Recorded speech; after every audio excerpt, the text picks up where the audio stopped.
आज मैं आपको एक मैराथन क्लास कराने जा रही हूँ जो संत काव्य से संबंधित रहेगी। इसमें कम से कम मैं आपको 100 क्वेश्चंस प्रोवाइड कराऊंगी। यही 100 क्वेश्चंस मेरी आपको शॉर्ट वीडियो में भी मिल जाएंगे, लेकिन ये एक मैराथन वीडियो है जिसमें आपको संत काव्य से संबंधित 100 क्वेश्चंस प्राप्त होंगे। तो चलो हम वीडियो को अब स्टार्ट करते हैं। मेरा जो पहला क्वेश्चन है वो है, दोहा चौपाई में लिखित पदों को क्या कहते हैं? रमैनी कहते हैं, पद कहते हैं, बामनी कहते हैं या साकी कहते हैं?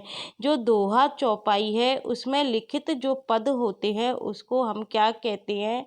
रमैनी कहते हैं। और कबीर दास के बीजक में हमको क्या दिखाई देता है?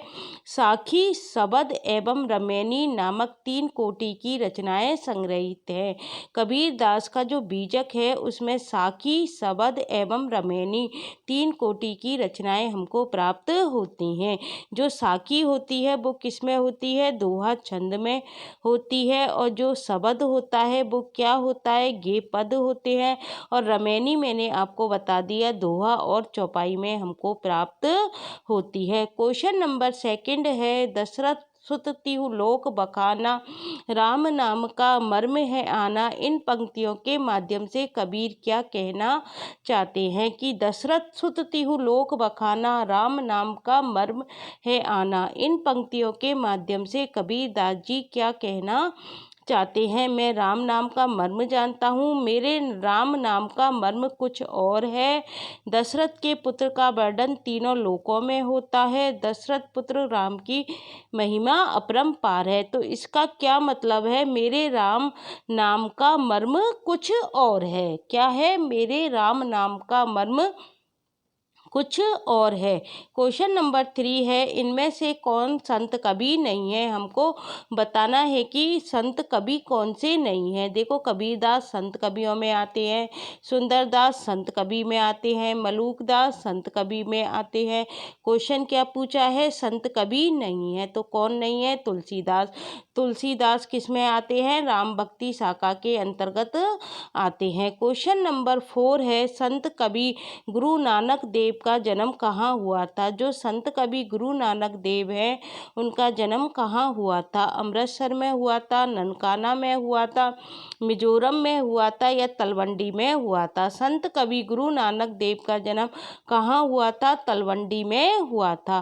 क्वेश्चन नंबर 5 है, कबीर के निर्गुण पंथ का आधार। जो कबीर है उनके निर्गुण पंथ का आधार क्या है? भारतीय वेदांत है और सूफियों का प्रेम तत्व है। यह विचार किसका है? यह विचार किसका है कि कबीर के निर्गुण पंथ का जो आधार है वो भारतीय वेदांत है और सूफियों का प्रेम तत्व है? रामचंद्र शुक्ल का है, हजारी प्रसाद द्विवेदी का है, राहुल जी का है या गोविंद स्वामी का है? तो यह मत किसका है? रामचंद्र शुक्ल का है कि कबीर के निर्गुण पंथ का जो आधार रहा था वो क्या रहा था? भारतीय वेदांत रहा था और सूफियों का प्रेम तत्व रहा था। क्वेश्चन नंबर 6 है, इनमें से कबीर दास से संबंधित कौन सा कथन गलत है? हमको क्या बताना है? गलत कथन बताना है। वे निर्गुण ब्रह्म की उपासना करते थे, बिल्कुल सही कथन है। उन्होंने पुस्तकीय ज्ञान की अपेक्षा अनुभवजन्य ज्ञान को अधिक महत्व दिया, बिल्कुल सही बात है। कबीर दास कहते थे, तू कहता है कागज की लेखी, मैं कहता आखिन की देखी। तो वो क्या किसको महत्व देते थे? अनुभवजन्य ज्ञान को अधिक महत्व देते थे। वे जाति, पंथ, धर्म, संप्रदाय आदि के भेदभाव का खंडन करते थे, बिल्कुल खंडन करते थे। मंदिर, पूजा पाठ आदि का खंडन करते थे। कहते हैं पाहन पूजे हरि मिले तो सब पूजे पाहन, याते तो चाकी भली पीस खाए संसार।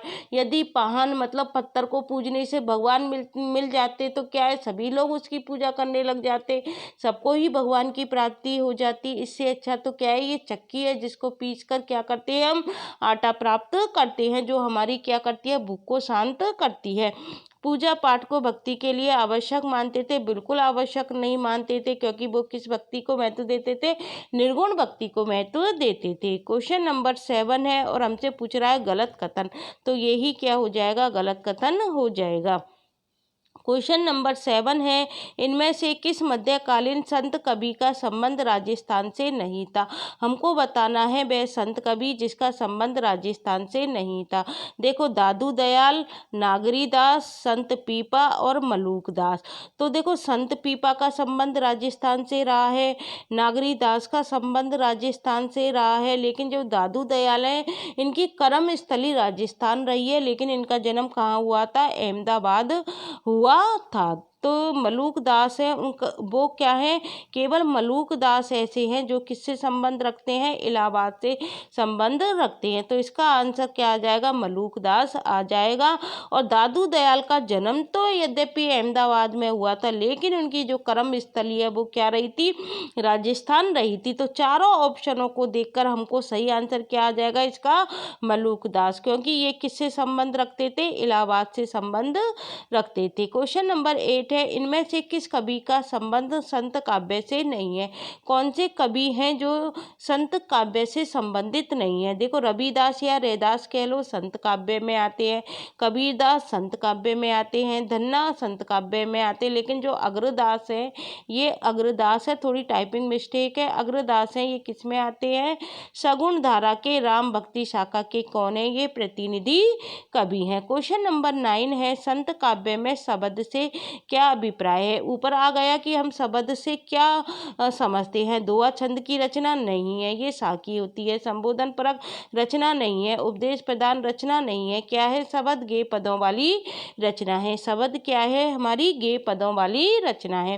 क्वेश्चन नंबर 10 है, भाषा पर कबीर का जबरदस्त अधिकार था, वह बाड़ी के डिक्टेटर थे। कथन किस आलोचक का है, यह कथन किस आलोचक का है कि भाषा पर कबीर का जबरदस्त अधिकार था, वह बाड़ी के क्या थे, डिक्टेटर थे। तो ये किसने कही थी, रामचंद्र शुक्ल ने यह बात नहीं कही, राम कुमार वर्मा ने नहीं कही, परशुराम चतुर्वेदी ने नहीं कही, यह बात किसने कही थी, हजारी प्रसाद द्विवेदी ने। याद रखना है, बाड़ी के डिक्टेटर कबीर दास को किसने बताया था, हजारी प्रसाद द्विवेदी ने बताया था। क्वेश्चन नंबर 11 है, निम्न में से कौन सी प्रवृत्ति संत काव्य में नहीं है। कौन सी प्रवृत्ति है जो संत काव्य में नहीं है। देखो, प्रवृत्ति से संबंधित क्वेश्चंस प्रीवियस ईयर में पूछा जा चुका है, तो हमको संत काव्य की प्रवृत्तियां आनी चाहिए। संत काव्य में गुरु का महत्व बताया गया है, बाह्य आडंबरों का खंडन किया गया है, रहस्यवादी भावना हमको कबीरदास में देखने को मिलती है, वर्ण व्यवस्था का समर्थन नहीं किया गया है, इसका समर्थन किसमें किया गया है, सगुण भक्ति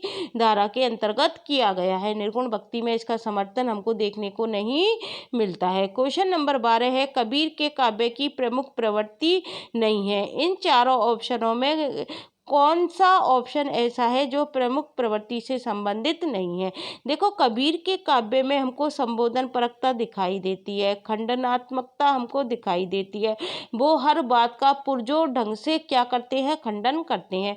तीव्र विरह अनुभूति हमको दिखाई देती है, जी बढ़िया छाला पड़िया राम पुकारी पुकारी, ये क्या है, तीव्र विरह की अनुभूति है। खंडन किससे करते हैं हर बात का, वो पूजा पाठ का खंडन करते हैं कि पाहन पूजे हरि मिले तो सब पूजे, पाहन याते तो चाकी भली पीस खाए संसार। तो ये क्या है, उसकी खंडन की प्रवृत्ति हमको दिखाई देती है। लेकिन शास्त्र अनुमोदन हमको कबीरदास में नहीं मिलता है, क्योंकि वो किस बात पर विश्वास करते हैं, आंखों देखी बातों पर विश्वास करते हैं, अर्थात अनुभवजन्य बातों पर विश्वास करते हैं। शास्त्र उनके अंदर हमको बिल्कुल भी दिखाई नहीं देता है। क्वेश्चन नंबर 13 है, मध्यकालीन संत काव्य पर निम्न में से किसका प्रभाव नहीं है।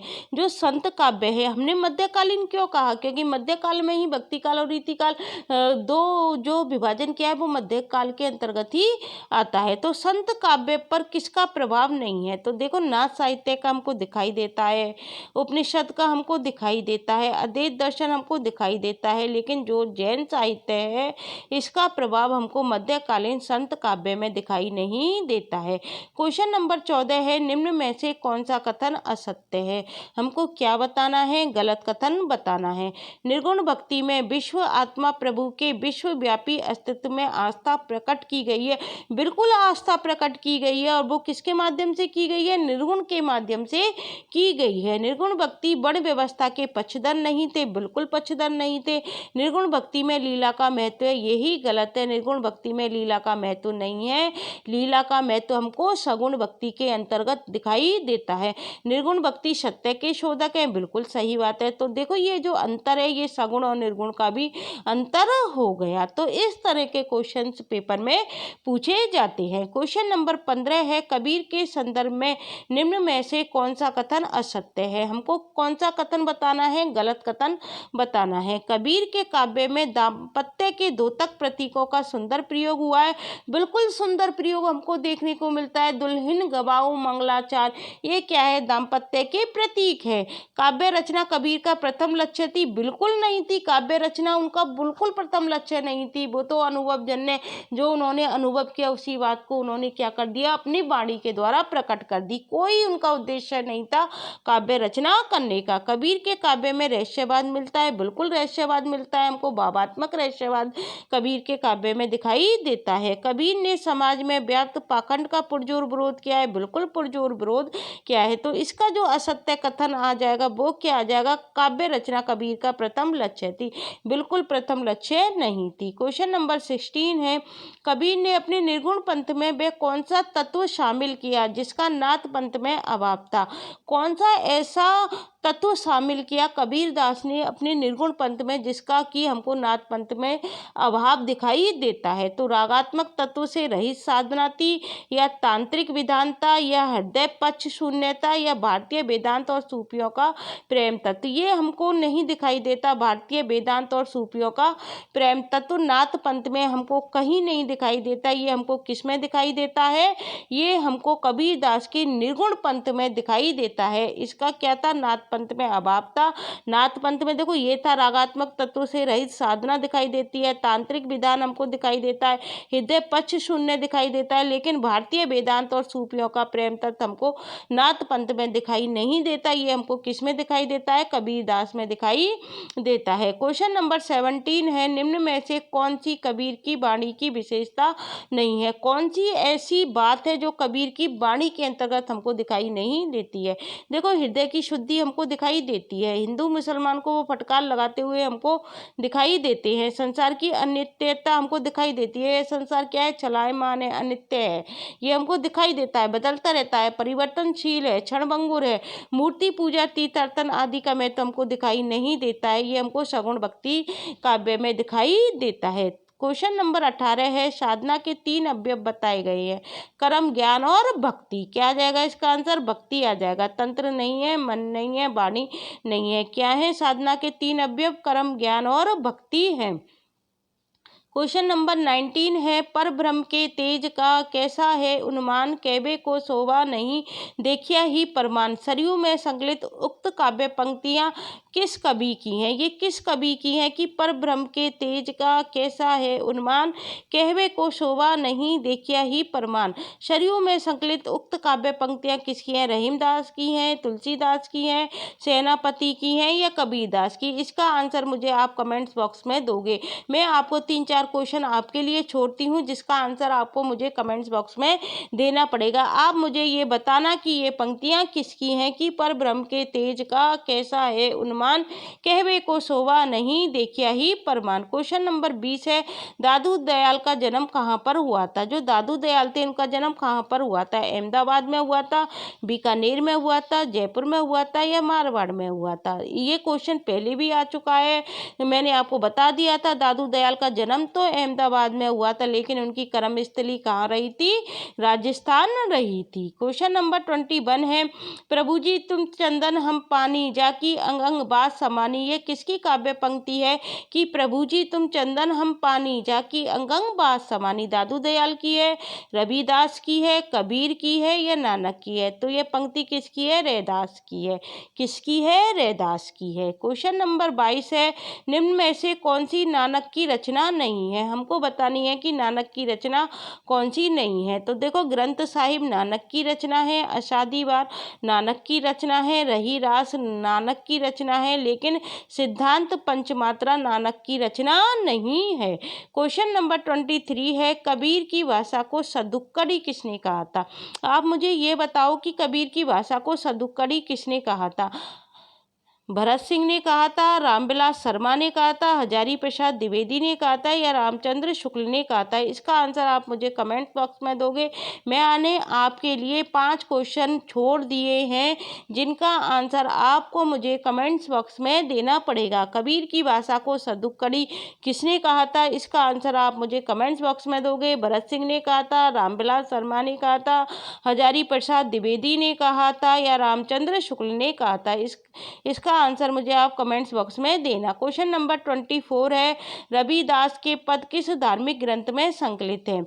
रविदास के पद हैं वो हमको किस धार्मिक ग्रंथ में दिखाई देते हैं? बाइबल में दिखाई देते हैं, आदि गुरु ग्रंथ साहिब में दिखाई देते हैं, श्रीमद् भागवत गीता में दिखाई देते हैं या कुरान में दिखाई देते हैं? तो रविदास के पद हमको दिखाई देते हैं आदि गुरु ग्रंथ साहिब के अंतर्गत हमको दिखाई देते हैं। क्वेश्चन नंबर 25 है, निम्न में से कौन सा कथन कबीर के संबंध में उचित नहीं है? अर्थात हमसे गलत कथन पूछा जा रहा है। तो राम रहीम की एकता का उपदेश दिया, बिल्कुल दिया। हिंदू मुसलमान की एकता का उपदेश। उन्होंने कर्म कांड को प्रधानता देने वालों को खरी खरी सुनाई, बिल्कुल खरी खरी सुनाई। उन्होंने सूफियों से प्रेम तत्व लिया, बिल्कुल लिया था। उनके नाम वैष्णव के राम ही थे, यही गलत है। उनके राम वैष्णव के राम ही थे, ये क्या है? ऑप्शन गलत है। क्वेश्चन नंबर 26 है, हड्डेबाड़ी किसकी रचनाओं का संग्रह है? जो हड्डेवाड़ी है वो किसकी रचनाओं का संग्रह है?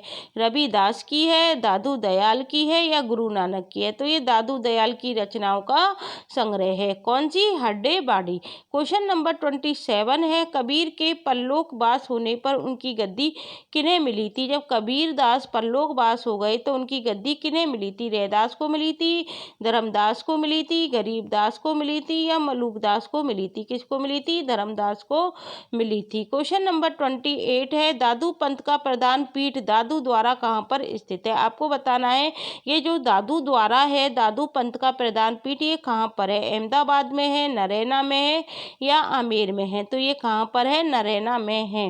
क्वेश्चन नंबर 29 है, ईश्वर के अस्तित्व को स्वीकार न करने वाला दर्शन कौन सा है? जो ईश्वर के अस्तित्व को स्वीकार नहीं करता है। देता द्वैतवाद नहीं है, द्वैतवाद नहीं है। द्वैतवाद किसने दिया था? मध्वाचार्य ने दिया था। बौद्ध दर्शन नहीं है और चारवाक दर्शन क्या है। तो इसका आंसर क्या हो जाएगा? चारवाक दर्शन हो जाएगा, जो ईश्वर के अस्तित्व को स्वीकार नहीं करता है। क्वेश्चन नंबर 30 है, बीजक किसकी रचनाओं का संकलन है? सूरदास की रचनाओं का संकलन है, जायसी की है, कबीरदास है या तुलसीदास है? तो बीजक है, कबीरदास की रचनाओं का संकलन है। क्वेश्चन नंबर 31 है, संत रज्जब द्वारा दादू दयाल की समग्र रचनाओं का संकलन किस नाम से जाना गया है? जो संत रज्जब थे उन्होंने दादू दयाल की जो समग्र रचनाएं थी उनका संकलन किस नाम से किया है?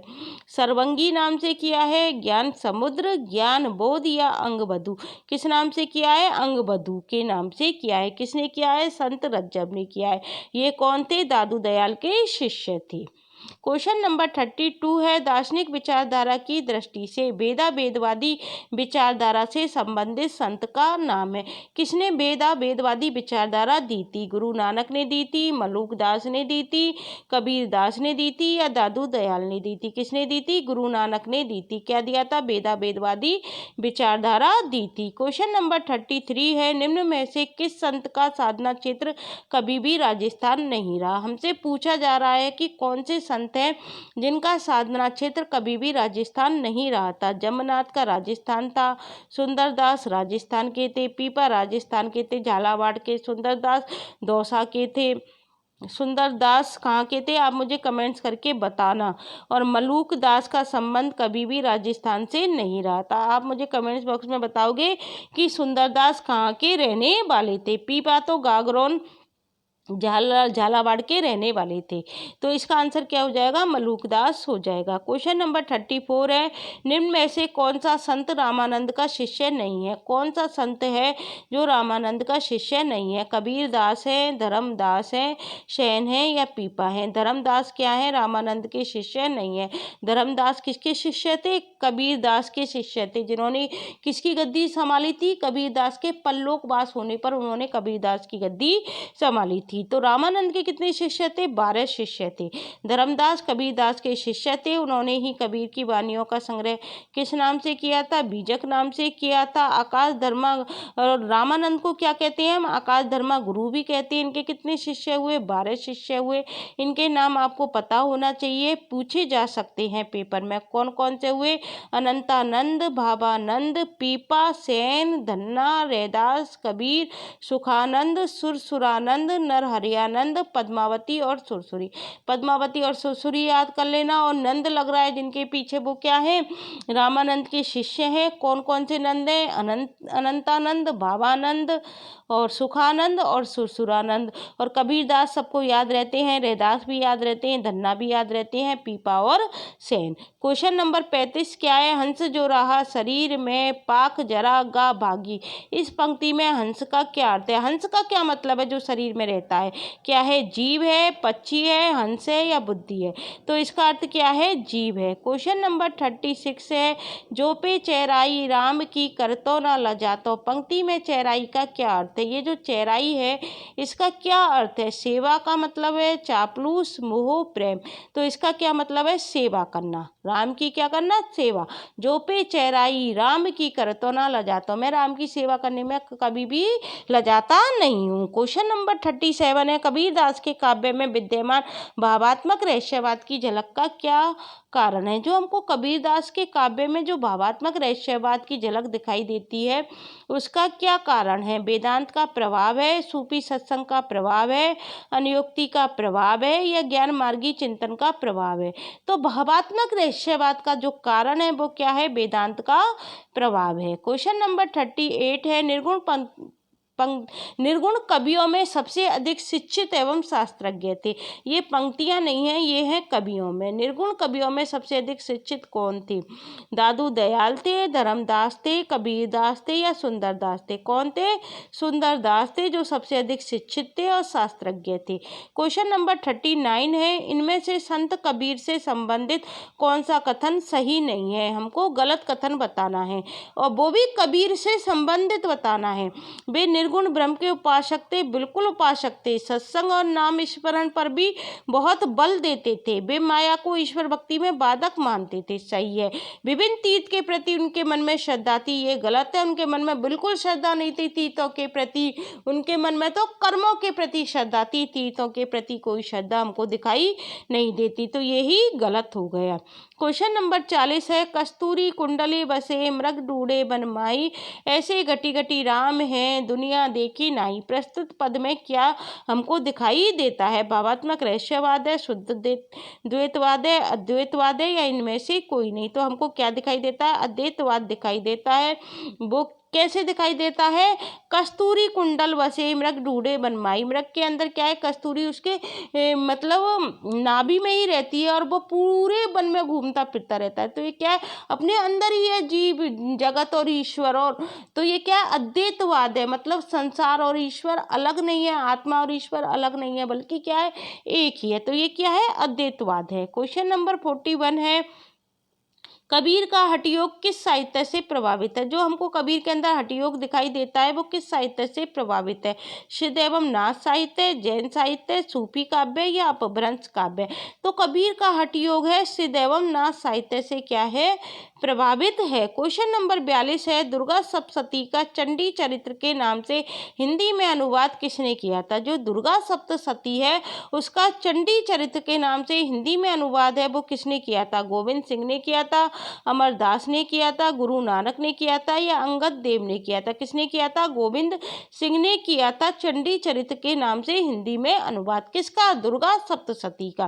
क्वेश्चन नंबर 43 है, निम्न में से किसे संत कवि नहीं माना जाता है? कौन है जिसे हम संत कवि नहीं मानते हैं?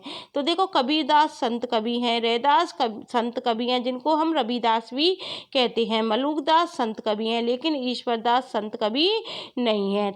तो संत कवि किन्हें कहा जाता है? जो ज्ञानाश्रयी निर्गुण भक्ति शाखा से क्या होते हैं? संबंधित होते हैं। प्रमुख संत कवि हमको पता होना चाहिए, पेपर में पूछा जा सकता है। कौन कौन से हैं? रैदास हैं, कबीरदास हैं, जम्बनाथ हैं, हरिदास निरंजनी हैं, गुरु नानक हैं, सिंगा हैं, लाल दास हैं, दादू दयाल हैं, मलूक दास हैं, बाबा लाल हैं और सुंदर दास हैं।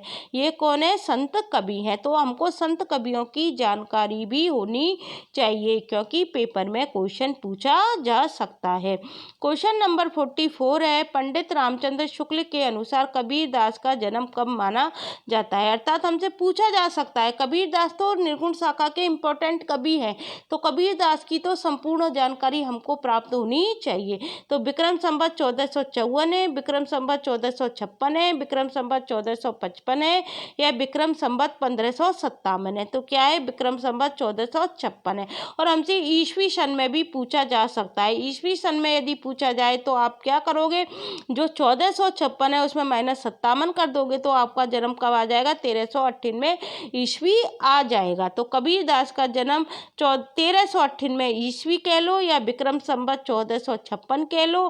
काशी के लहर तारा नामक स्थान पर हुआ था। उनकी मृत्यु कब हुई थी? 1518 ईस्वी में मगहर नामक स्थान पर हुई थी। क्वेश्चन नंबर 45 है, निम्न में से कौन सी प्रवृत्ति संत काव्य की नहीं है? हमको बतानी है कि कौन सी प्रवृत्ति ऐसी है जो संत काव्य की नहीं है। तो देखो, वर्णाश्रम व्यवस्था का समर्थन ये हमको संत काव्य में नहीं दिखाई देता है। ये हमको किस में दिखाई देता है? सगुण में दिखाई देता है। सगुण के अंतर हमको राम भक्ति शाखा के अंतर्गत हमको ये वर्णाश्रम व्यवस्था का समर्थन दिखाई देता है। जनजीवन का चित्रण दिखाई देता है संत काव्य में। सदाचार आदि गुण का प्रतिष्ठान दिखाई देता है। क्रोध, लोभ, मोह, हिंसा की निंदा दिखाई देती है। लेकिन वर्णाश्रम व्यवस्था का समर्थन हमको संत काव्य के अंतर्गत नहीं दिखाई देता है। क्वेश्चन नंबर 46 है, ज्ञानाश्रयी शाखा से संबंधित है। हमको ज्ञानाश्रयी शाखा से संबंधित कवि का नाम बताना है। मीराबाई नहीं है, ये संप्रदाय निरपेक्ष कवयित्री के अंतर्गत आती है। सूरदास किस में आते हैं? कृष्ण भक्ति शाखा के अंतर्गत आते हैं। तुलसीदास किस में आते हैं? राम भक्ति शाखा के अंतर्गत आते हैं। तो आंसर क्या हो गया? कबीरदास हो गया। कबीरदास किस में आते हैं? ज्ञानाश्रयी शाखा के अंतर्गत आते हैं। क्वेश्चन नंबर 47 है, मोकू कहाँ ढूंढे बंदे मैं तो तेरे पास में, पंक्ति किसकी है? ये पंक्ति किसने कही थी कि मोकू कहाँ ढूंढे बंदे मैं तो तेरे पास में? कबीरदास ने कही थी, रविदास ने कही थी, सूरदास ने कही थी या मलूक दास ने कही थी? ये पंक्ति कही थी कबीरदास। कबीरदास क्या कहते हैं? मोकू कहाँ ढूंढे बंदे मैं तो तेरे पास में। नामदेव का संबंध किस प्रदेश से माना जाता है? जो नामदेव थे उनका संबंध किस प्रदेश से है? मध्य प्रदेश से है, राजस्थान से है, महाराष्ट्र से है या गुजरात से है? तो नामदेव का संबंध कहाँ से है? महाराष्ट्र के थे। क्वेश्चन नंबर 49 है, महाराष्ट्र के भक्तों में किसका नाम सबसे पहले आता है? सूरदास का आता है, तुलसीदास का आता है, मीराबाई का आता है या नामदेव का आता है? किसका नाम पहले आता है? नामदेव का नाम पहले आता है। क्वेश्चन नंबर 50 है, पंचगंगा घाट में कबीर किसके पैरों के नीचे पड़े थे? जो कबीरदास थे वो पंचगंगा घाट में किसके पैरों के नीचे पड़े थे? तो शंकराचार्य, मध्वाचार्य, रामानंद या बल्लवाचार्य? तो किसके पैरों के नीचे पड़े थे? रामानंद के पैरों के नीचे पड़े थे। क्वेश्चन नंबर 51 है, निम्नलिखित काव्य पंक्ति किस रचनाकार की है? प्रभु जी तुम दीपक हम बाती, जाकी जोत जरे दिन राती। नानक देव की है, दादू दयाल की है, कबीरदास की है या रविदास की है? ये सरल क्वेश्चन है, इसका आंसर आप मुझे कमेंट्स बॉक्स में दोगे। या किसने कहा था कि प्रभु जी तुम दीपक हम बाती, जाकी जोत जरे दिन राती? नानक देव की है, दादू दयाल की है, कबीरदास की है या रविदास की है? क्वेश्चन नंबर 52 है, कबीर के बीजक पर रची गई तिरजा टीका किसकी है? ये तिरजा टीका किसकी है? कबीर के बीजक पर जो रची गई थी पूरन दास की है, पलटू साहब की है, भगवान दास की है या जगजीवन दास की है? तो ये किसकी है? पूरन दास की है। क्वेश्चन नंबर 53 है, ज्ञानाश्रयी शाखा के संत कवि नहीं है। हमको ज्ञानाश्रयी शाखा के संत कवि जो नहीं है वो बताने हैं। रविदास ज्ञानाश्रयी शाखा में आते हैं, धर्मदास ज्ञानाश्रयी शाखा में आते हैं, मलूकदास ज्ञानाश्रयी शाखा में आते हैं, लेकिन परमानंद दास ज्ञानाश्रयी शाखा में नहीं आते। ये किस में आते हैं? कृष्ण भक्ति शाखा के अंतर्गत आते हैं ये परमानंद दास, और अष्टछाप के अंतर्गत आते हैं। परमानंद दास परमानंद दास संत कवि नहीं है बल्कि कृष्ण भक्ति काव्य धारा के अष्टछापी कवि हैं। ये अष्टछापी के अंतर्गत आते हैं। क्वेश्चन नंबर, और देखो अष्टछाप के कवि पूछे जाते हैं जब हम कृष्ण काव्य से संबंधित, जब मैं आपको प्रश्नोत्तरी कराऊंगी, जब मैं आपको अष्टछाप के कवियों के बारे में भी बता दूंगी। क्वेश्चन नंबर 54 है, भाषा बहुत परिष्कृत और परिमार्जित न होने पर भी कबीर की उक्तियों में कहीं कहीं विलक्षण प्रभाव और चमत्कार है, प्रतिभा उनमें प्रखर है, इसमें संदेह नहीं। ये इन पंक्तियां किसने कही थी? राममूर्ति त्रिपाठी ने कही थी, हजारी प्रसाद द्विवेदी ने कही थी, राम कुमार वर्मा ने कही थी या रामचंद्र शुक्ल ने कही थी? ये पंक्तियां किसने कही थी? रामचंद्र शुक्ल कहते हैं कि भाषा बहुत परिष्कृत और परिमार्जित न होने पर भी कबीर की उक्तियों में हमको क्या दिखाई देता है? विलक्षण प्रभाव और चमत्कार दिखाई देता है, प्रतिभा उनमें प्रखर है, इसमें कोई संदेह नहीं है। क्वेश्चन नंबर 55 है, गहना एक कनक से गहना, इनमें भाव न दूजा, कहन सुनन को दुई करी थापिन, एक नवाज एक पूजा। इससे ही आप समझ जाओ कि एक तो नमाज को मानता है, एक पूजा को मानता है। ये कौन है? कबीरदास ही हैं जो हिंदू मुसलमानों के ऊपर लिखते हैं। उपयुक्त काव्य पंक्तियों के रचयिता है अमीर खुसरो हैं, गुरु नानक हैं, बेद है या कबीर हैं? तो कौन है? कबीरदास हैं। क्वेश्चन नंबर 56 है, मन मेरा सुई तन मेरा धागा, काव्य पंक्ति किस संत कवि की है? किसने कहा था कि मन मेरा सुई तन मेरा धागा? किसने कहा था? कबीरदास ने, दादू दयाल ने, नानक देव ने या नामदेव ने? ये किसने कही थी? नामदेव ने कही थी। नामदेव क्या कहते हैं? मन मेरा सुई तन मेरा धागा। कबीर की भक्ति का अनिवार्य अंग क्या है? मुक्ति है, समाज सुधार है, प्रेम है या ज्ञान है?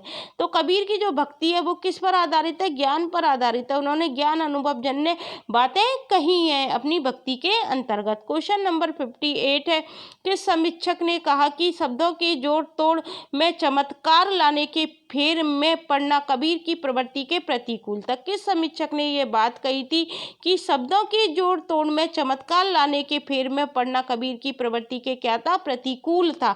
वो कोई शब्दों के चमत्कार में नहीं पढ़ते थे, ये तो उनके क्या था? अनुकूल ना होकर प्रतिकूल था। तो डॉक्टर श्याम सुंदर दास ने, नंदुलारी वाजपेयी ने, हजारी प्रसाद द्विवेदी ने या राम कुमार वर्मा ने? तो ये बात कही थी श्याम सुंदर दास ने कही थी। क्वेश्चन नंबर 59 है, कबीर ने आलोचक, सुधारक, पथ प्रदर्शक व समन्वयकर्ता के रूप में किन विषयों का उल्लेख किया है? कबीर ने देखो आलोचक, सुधारक, पथ प्रदर्शन व समन्वयकर्ता के रूप में किन विषयों का उल्लेख किया है? देखो मंदिर मस्जिद राम रमैया इनका तो वो करते ही नहीं है, ब्रह्म जीव माया स्त्री इनका भी नहीं है, रूम दाम्पत्य प्रेम फागुनी इनका भी नहीं है। आलोचक के रूप में वो क्या करते हैं? चेतावनी देते हैं। सुधारक के रूप में वो क्या करते हैं? कुसंगति का विरोध करते हैं। पथ प्रदर्शन के रूप में वो माया का भी कहते हैं, माया क्या है? महाठगनी है, इससे दूर रहो। और समन्वयकर्ता के रूप में कनक, कामनी, कपट आदि इन चीज़ों का वो क्या करते हैं? उल्लेख करते हैं। किन किन का उल्लेख करते हैं? चेतावनी, कुसंग, माया, कनक, कामनी और कपट का क्या करते हैं? उल्लेख करते हैं। क्वेश्चन नंबर 60 है, मैं कहता हूँ आखिर देखी, तू कहता कागज की लेखी। इस काव्य पंक्ति का क्या आशय है? प्रत्यक्ष ज्ञान और पुस्तक के ज्ञान एक ही है? ये नहीं है। प्रत्यक्ष ज्ञान पुस्तक के ज्ञान से हीन है? ये भी नहीं है। क्या है? स्वयं अनुभव शास्त्रीय ज्ञान से बड़ा है। क्योंकि कबीरदास ने जो बातें की हैं वो अपने अनुभव के आधार पर की हैं, इसलिए तो कबीरदास कहते हैं मैं कहता हूँ आखिर देखी, तू कहता कागज की लेखी। मैं तो अपने प्रत्यक्ष अनुभव के आधार पर, स्वयं अनुभव के आधार पर सारी बातें करता हूँ। तो उनका मतलब क्या हो गया? स्वयं अनुभव शास्त्रीय ज्ञान से बड़ा है। क्वेश्चन नंबर 61 है, तात्विक दृष्टि से ना तो हम इन्हें कबीर को पूरे अद्वैतवादी कह सकते हैं और ना एकेश्वरवादी। कबीर से संबंधित यह विचार किसका है? हजारी प्रसाद द्विवेदी का है, रामचंद्र शुक्ल का है, माता प्रसाद गुप्त का है या राम कुमार वर्मा का है? यह मत किसका है? रामचंद्र शुक्ल का है। रामचंद्र शुक्ल क्या कहते हैं? तात्विक दृष्टि से हम कबीर को पूरे अद्वैतवादी नहीं कह सकते और ना ही एकेश्वरवादी कह सकते हैं। क्वेश्चन नंबर 62 है, रामचंद्र शुक्ल के अनुसार आदि गुरु ग्रंथ साहिब है उसमें रैदास के कितने पद हमको संग्रहित मिलते हैं? 35 मिलते हैं, 30 मिलते हैं, 45 मिलते हैं या 40 मिलते हैं? कितने पद मिलते हैं हमको? 40 पद मिलते हैं। किसके मिलते हैं? रैदास के, जो किस में संग्रहित है? आदि गुरु ग्रंथ साहिब में संग्रहित है। और किसके अनुसार है? रामचंद्र शुक्ल के अनुसार है। क्वेश्चन नंबर 63 की है कबीर का संबंध किस काव्य धारा से। हमको बताना है कबीर का संबंध किस काव्य धारा से। प्रेम मार्गी सूफी काव्य धारा से नहीं है, कृष्ण भक्ति धारा से नहीं है, राम भक्ति धारा से नहीं है, किससे है, ज्ञान मार्गी निर्गुण भक्ति धारा से। प्रेम मार्गी से किसका संबंध है, कुतुबन है, मंजन है, जायसी है, इनका संबंध किससे है, प्रेम मार्गी सूफी काव्य धारा से है। कृष्ण भक्ति धारा से किसका है, सूरदास है, परमानंद दास है, कुंभन दास है, इनका क्या है, कृष्ण भक्ति शाखा से। राम भक्ति शाखा में कौन आ जाते हैं, प्रमुख रूप से तो तुलसीदास आ जाते हैं, अग्रदास हैं और भी कई राम भक्त कवि आ जाते हैं। क्वेश्चन नंबर 64 है, तन नाम बुन नाम तजियो कबीर, राम नाम लिखी लियो शरीर, मुसी मुसी रोवे कबीर की माई, ए बारिक कैसी जीवे खुदाई। उक्त काव्य पंक्तियों में प्रयुक्त मुसी मुसी का भावार्थ। हमसे किसका अर्थ पूछा जा रहा है, मुसी मुसी, मुसी मुसी रोवे कबीर की माई। मन ही मन रोना, शिशक शिशक कर रोना, दहाड़ मार कर रोना, किसी का गुण कथन करते हुए रोना। तो इसका क्या है, 1 और 2 दोनों ही सही है, मन ही मन रोना और शिशक शिशक कर रोना। मुसी मुसी रोवे कबीर की माई, अर्थात मन ही मन रोना या शिशक शिशक कर रोना। क्वेश्चन नंबर 65 है, माई ना होती बाप ना होते, कर्म ना होता काया, हम नहीं होते तुम नहीं होते, कौन कहाँ से आया, चांद ना होता और सूर्य ना होता, पानी पवन मिलाया, शास्त्र ना होता वेद ना होता, कर्म कहाँ से आया। ये प्रयुक्त काव्य पंक्तियाँ किस कवि की हैं, तो ये किसने कहा था कि माई ना होती बाप ना होते कर्म ना होता काया।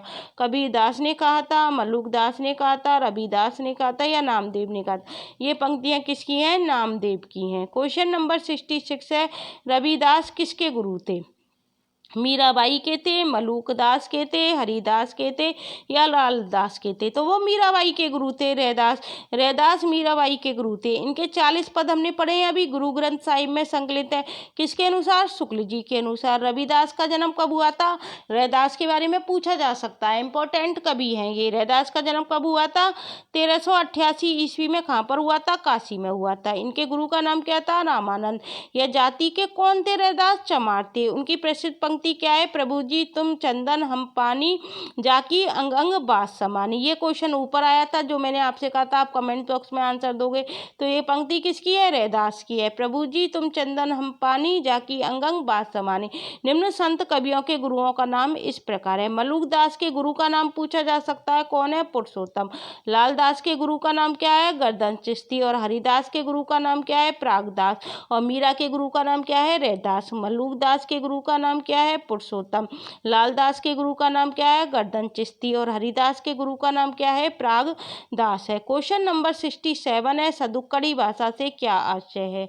तो सदुक्कड़ी भाषा किसे कहते हैं, जिसमें अक्कड़पन की झलक हो, बिल्कुल नहीं। जिसमें कटुक्तियों का प्रयोग हो, बिल्कुल नहीं। जिसमें साधु संतों की गुप्त वस्तुओं के संकेत हो, बिल्कुल नहीं। जिसमें अनेक प्रांतीय भाषाओं बोलियों शब्दों का मिश्रण हो, उसे क्या कहते हैं, सदुक्कड़ी भाषा। और ये सदुक्कड़ी भाषा किसने कहा था, आप मुझे कमेंट्स बॉक्स में बताना। सदुक्कड़ी भाषा क्या होती है, जिसमें अनेक प्रांतीय भाषाओं बोलियों की शब्दों का मिश्रण हो, वो क्या होती है, सदुक्कड़ी भाषा होती है।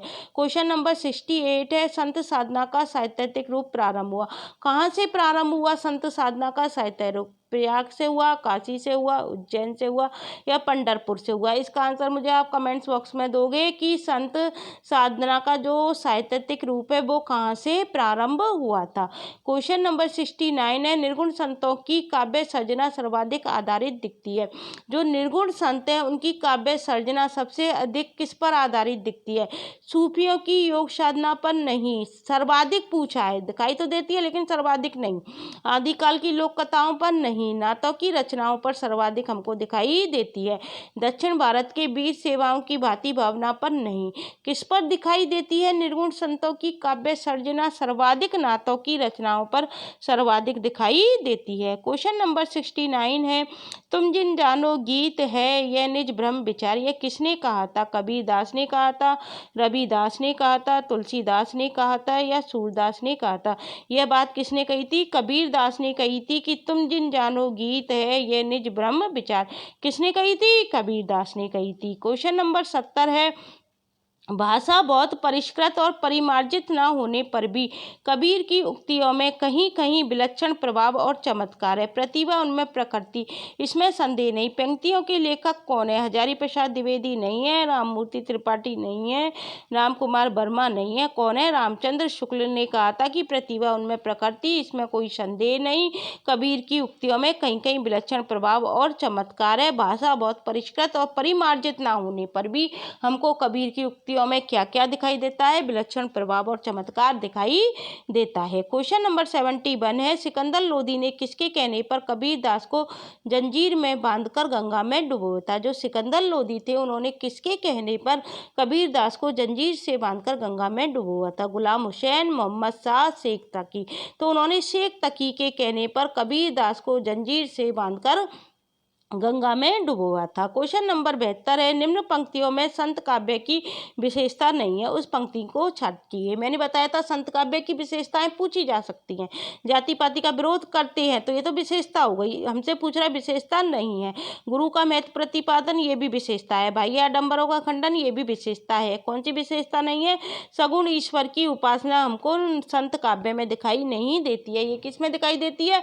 ये हमको सगुण काव्य के अंतर्गत दिखाई देती है। क्वेश्चन नंबर 73 है, कबीर किस शासक के समकालीन थे?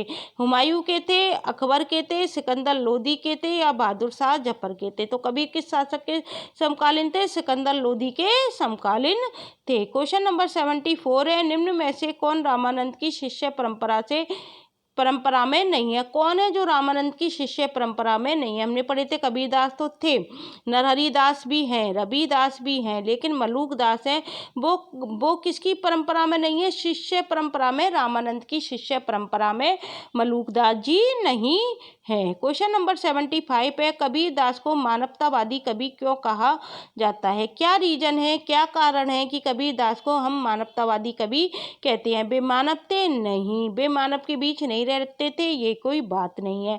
मानव की पीड़ा की परवाह नहीं की, ये भी कोई बात नहीं है। उन्होंने मानव में भेद ना करते हुए सबके उत्थान की बातें की, इसलिए उनको मानवतावादी कवि कहा जाता है, क्योंकि उन्होंने मानव में भेद ना करते हुए सबके उत्थान की बातें की थी। क्वेश्चन नंबर 76 है, रैदास का दूसरा नाम क्या है? ये तो आपको पता होगा, रैदास का दूसरा नाम क्या है? रविदास। दादू नहीं है, रविंदास नहीं है और हरिदास भी नहीं है। क्वेश्चन नंबर 77 है, गुरु ग्रंथ साहिब में किस कवि की रचनाएं संकलित हैं? हमने पढ़ लिया है कि गुरु ग्रंथ साहिब, इन चारों में से बतानी है कि किस कवि की रचनाएं संकलित है। विद्यापति की नहीं है, जायसी की नहीं है, जयदेव की नहीं है, किसकी संकलित है? कबीरदास की हमको रचनाएं दिखाई देती हैं। क्वेश्चन नंबर 78 है, ज्ञानाश्रय निर्गुण काव्य का दार्शनिक आधार क्या है? शुद्धाद्वैतवाद है, द्वैतवाद है या अद्वैतवाद है? हमने पढ़ा था अद्वैतवाद, तो ज्ञानाश्रय निर्गुण काव्य का दार्शनिक आधार क्या था? अद्वैतवाद था। क्वेश्चन नंबर 79 है, इसमें कोई संदेह नहीं कि कबीर ने ठीक मौके पर जनता के उस बड़े भाग को संभाला जो नाथपंथियों के प्रभाव से प्रेम भाव और भक्ति रस से क्या हो गया था? शून्य और सूक्ष्म पड़ता जा रहा था। ये पंक्तियां किस आलोचक की हैं? हमको सबसे ज़्यादा पंक्तियां कौन से आलोचक की दिखाई देती हैं? रामचंद्र शुक्ल की। तो ये किसकी है? हजारी प्रसाद द्विवेदी की नहीं है, रामस्वरूप चतुर्वेदी की नहीं है, किसकी है? रामचंद्र शुक्ल की। एग्जामिनर सबसे ज़्यादा किसकी पंक्तियां पूछता है? रामचंद्र शुक्ल की पूछता है। क्वेश्चन नंबर 80 है, कबीरदास की मृत्यु कहाँ हुई? काशी में हुई, बनारस में हुई, इलाहाबाद में हुई या मगहर में हुई? तो कबीरदास की मृत्यु कहाँ पर हुई थी? मगहर में हुई थी। क्वेश्चन नंबर 81 है, संत काव्य नाम किसने दिया था? रामचंद्र शुक्ल ने दिया था, राहुल ने दिया था, हजारी प्रसाद द्विवेदी ने दिया था या रामकुमार वर्मा ने दिया था? संत काव्य नाम किसने दिया था? रामकुमार वर्मा ने दिया था। क्वेश्चन नंबर 82 है, अजगर करे ना चाकरी, पक्षी करे ना काम, किसने कहा है? ये सूरदास ने कहा है, रविदास ने कहा है, तुलसीदास ने कहा है या मलूकदास ने कहा है? ये किसने कहा है? मलूकदास ने कहा है। मलूकदास क्या कहते हैं? अजगर करे ना चाकरी, पक्षी करे ना काम, दास मलूका कह गए सबके दाता राम। क्वेश्चन नंबर 83 है, रज्जब अली खां के गुरु थे? कौन थे रज्जब अली खां के गुरु? नानक थे, मलूकदास थे, धन्ना थे या दादू दयाल थे? कौन थे? दादू दयाल थे। कौन थे? रज्जब अली खां के गुरु कौन थे? दादू दयाल थे। इनमें कौन बाबरी पंथ से संबंधित नहीं है? देखो, बुलाल साहिब ये बाबरी पंथ से संबंधित है, संत साहिब बाबरी पंथ से संबंधित हैं। और बुल्ला साहिब ये भी बाबरी पंथ से संबंधित है, लेकिन पलटू साहिब क्या है, बाबरी पंथ से संबंधित नहीं है। ये कौन थे, ये जगजीवन दास के शिष्य थे तथा सत्यनामी संप्रदाय से संबंधित थे। किससे संबंधित थे, सत्यनामी संप्रदाय के क्या थे, ये संत थे। क्वेश्चन नंबर 86 है, भक्ति विवेक निम्न में से किसकी रचना है। जो भक्ति विवेक है वो किसकी रचनाएं है, सुंदर दास की है, दादू दयाल की है, नाभा दास की है या मल्लुक दास की है। तो भक्ति विवेक जो रचना है वो किसकी है, मल्लुक दास की है। क्वेश्चन नंबर 87 है, सर्वंगी रचना किसकी है। जो सर्वंगी रचना है वो किसकी है, दादू दयाल की है, फीपा की है, रज्जब की है। ये मुझे आप कमेंट्स में बताओगे सर्वंगी रचना किसकी है। क्वेश्चन नंबर 88 है, सूर्य समाना चंद्र में दऊ किया घर एक, मन का चिंता तब भया कछु पुरविला लेख। इन पंक्तियों के रचनाकार कौन है, दादू दयाल हैं, सुंदर दास हैं, तुलसीदास हैं या कबीर दास हैं। कौन है इनके रचनाकार, कबीर दास हैं। क्वेश्चन नंबर 89 है, सैजोबाई किस शाखा की रचनाकार है। कृष्ण भक्ति शाखा की, राम भक्ति शाखा की या ज्ञानाश्रयी शाखा की। सैजोबाई किसकी है, ज्ञानाश्रयी शाखा की हैं। क्वेश्चन नंबर 90 है, 14 से 55 साल गए, चंद्र वर एक ठाट गए, जेठ सुदी बरसायत को पूर्णमासी तिथि प्रकट भये। ये पंक्तियां किसके जन्म के विषय में प्रकट है, जायसी के में, तुलसी के में, सूरदास के में या कबीर दास के में। ये किसके बारे में प्रसिद्ध है, तो ये किसके बारे में प्रसिद्ध है, कबीर दास के बारे में प्रसिद्ध है कि 1455 साल गए, चंद्र वर एक ठाट गए। क्वेश्चन नंबर 91 है, कबीर की बाड़ी में स्थान स्थान पर भावात्मक रहस्यवाद की झलक को रामचंद्र शुक्ल ने किसके सत्संग का प्रसाद कहा है।